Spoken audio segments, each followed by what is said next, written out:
बच्चों, स्वागत है आपका एक बार फिर से इंपॉर्टेंट प्रीवियस ईयर क्वेश्चन की सीरीज में, जो कि हम डेली एक क्वेश्चन यहाँ पर प्रीवियस ईयर क्वेश्चन से करते हैं। सीरीज का नाम है 40 सीरीज।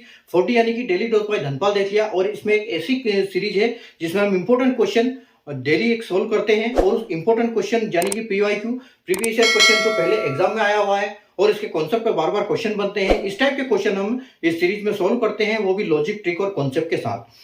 तो हम उनका लॉजिक समझते हैं, उनके ट्रिक समझते हैं, उनके कॉन्सेप्ट कैसे काम करते हैं, वो इस सीरीज में हम समझते हैं। 4 से 5 मिनट का एक सेशन होता है छोटा सा हमारा डेली का, जिसमें हम एक इंपॉर्टेंट क्वेश्चन को यहाँ हल करते हैं और सीखते हैं कि एग्जाम में ऐसी क्या अप्रोच लगाएं कि आप उसको क्वेश्चन को जल्दी से जल्दी हल कर पाए और सही हल कर पाए।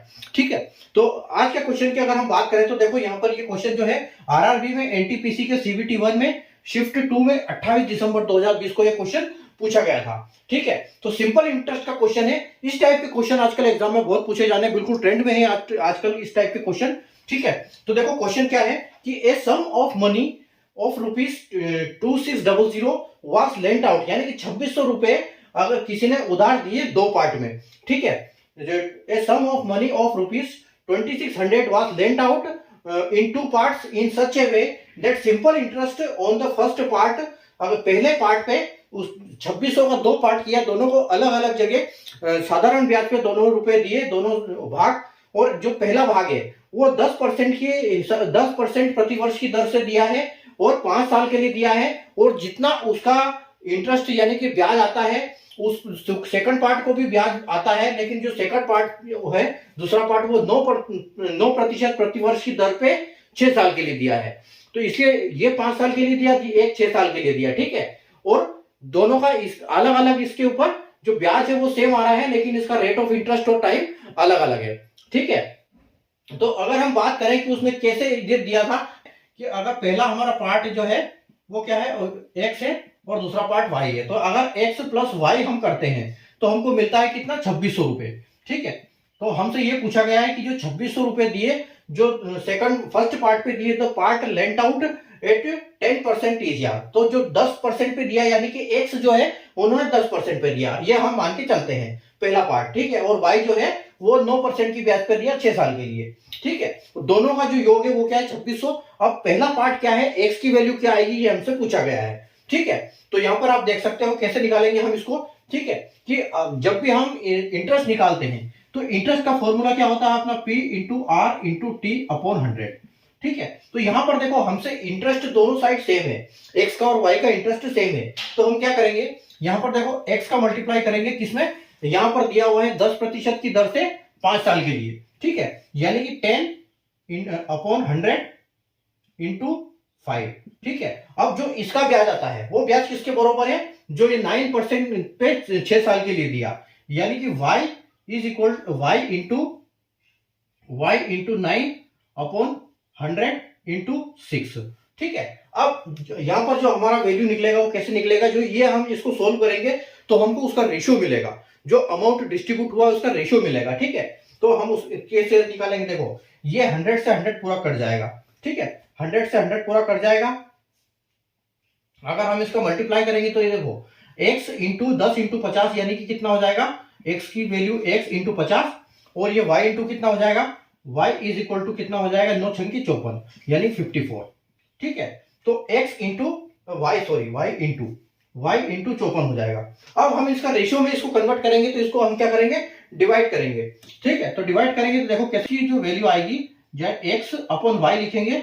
ठीक है, और जब हम इसको डिवाइड करेंगे, मल्टीप्लाई करेंगे इनका, तो ये क्या हो जाएगा, x के सामने 54 हो जाएगा। ठीक है, 54 x के सामने आ जाएगा क्योंकि इनका क्रॉस मल्टीप्लाई होता है। ठीक है, और नीचे में आ जाएगा 50, यानी कि जो हमारा रेशियो बनेगा वो क्या बनेगा कि x का रेशियो है 54 और y का रेशियो है 50। ठीक है, यानी कि अगर हम इनको एक बार काट भी दे तो ये कट भी जाएंगे, तो इसका कितना मिलेगा आपको 27 और इसका मिलेगा आपको 25, यानी ये 25 और 27 के रेशियो में ये जो नंबर है ये कट जाएंगे। तो x की वैल्यू हमारी कितनी आ गई, x की वैल्यू हमारी आ गई 27। ठीक है, x की वैल्यू 27 और y की वैल्यू जो है वो 25 आ गई। ठीक है, अब देखो, अब जो टोटल अमाउंट है हमको निकालना है कि x की एक्चुअल y की, ये तो अमाउंट है रेशियो।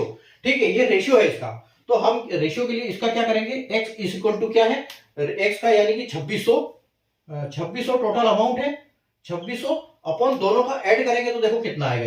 ये दोनों का ऐड करेंगे, इनका अगर हम प्लस करेंगे तो ये होगा 52। ठीक है, तो हम इसको 52 से भाग कर देंगे। ठीक है, और x की वैल्यू क्या है 27, तो हम 27 से इसको मल्टीप्लाई कर देंगे तो यहाँ हमको x की वैल्यू पता चल जाएगी। जो x का प्रिंसिपल अमाउंट क्या है वो निकल आएगा यहाँ पर। ठीक है, तो अगर 52 से आप देखोगे तो 260 5 बार में कटेगा। ठीक है, तो यानी कि अपन बोल सकते हैं कि ये जो है 50 हो गया। ठीक है, यहाँ पर आपको 50 मिला। अब 52 का मल्टीप्लाई आपको 270 में करना है। ठीक है, तो 27 पंजे कितना होता है 27 पंजे, यानी कि 27 को मैंने आपको ट्रिक भी बताई कि जब भी किसी संख्या का 5 से हम मल्टीप्लाई करते हैं तो उसका जस्ट आधा कर दो और सामने एक जीरो लगा दो। तो अगर 27 का 5 बार मल्टीप्लाई करना है, हमको 5 गुना करना है, तो हम बोल सकते हैं कि 27 का आधा 1300 होता है। यानी कि हम बोल सकते हैं कि ये 1350 आएगा आपका जो अमाउंट आएगा वो। ठीक है, 27 का आधा 1350 होता है। अगर आप 55 में मल्टीप्लाई करोगे तो भी आपको आंसर ये मिलेगा। ये मैंने ट्रिक से किया है। और ऐसी एक ट्रिक अगर आपको सीखनी है परसेंटेज की या डेसिमल की या मल्टीप्लाई एडिशन, सबकी ट्रिक मैंने ऑलरेडी इनके ऊपर मैंने बड़े बड़े कोर्स टाइप में वीडियो बना रखे हैं। प्लेलिस्ट में जाइए, वहां पर देखिए। जैसे आप चैनल को सब्सक्राइब करोगे, प्लेलिस्ट में जाओगे, वहां हर जो टॉपिक है मैथ्स का उसके ऊपर फोल्डर बने हुए हैं प्रॉपर। उसमें जितने मैंने क्लास करवा रखी है आपको सारी क्लासेस मिलेगी वहां पर, रेशियो परसेंटेज सब कुछ। ठीक है, तो सब पे आपको ट्रिक वहां से सीखने को मिल जाएगी। फिलहाल हमारा आंसर 1350 आएगा। ठीक है, ये हमारा आंसर है, यानी कि जो प्रिंसिपल अमाउंट है 2600 में जो 10 की रेट पे दिया था, यानी कि 10 की रेट पे 5 साल के लिए दिया था, वो है 1350 रुपए। ठीक है, और इसका सेम अमाउंट अगर आप इसको करके देखोगे तो 2600 में से 1350 माइनस करके जो अमाउंट आएगा और इसको उसको y की जगह रखोगे तो इसका भी सेम आएगा, इसका भी सेम आएगा। ठीक है, तो आपका जो ऑप्शन है यहाँ पर क्या हो जाता है 1350 जो है आंसर बिल्कुल परफेक्ट सही हो जाता है। ठीक है, अगर आपको कॉन्सेप्ट समझ में आया है तो सेशन को लाइक और शेयर कर दीजिए। चैनल को सब्सक्राइब करके बेल आइकन को ऑल पे प्रेस कर लीजिए ताकि ऐसे इंपॉर्टेंट वीडियो की नोटिफिकेशन आपको सबसे पहले मिले। अगर आप फेसबुक या इंस्टाग्राम पर देख रहे हैं तो पेज को फॉलो करना बिल्कुल ना भूलें, क्योंकि वहां पर भी आपको सेम अपडेट मिलती रहेगी। Thank you.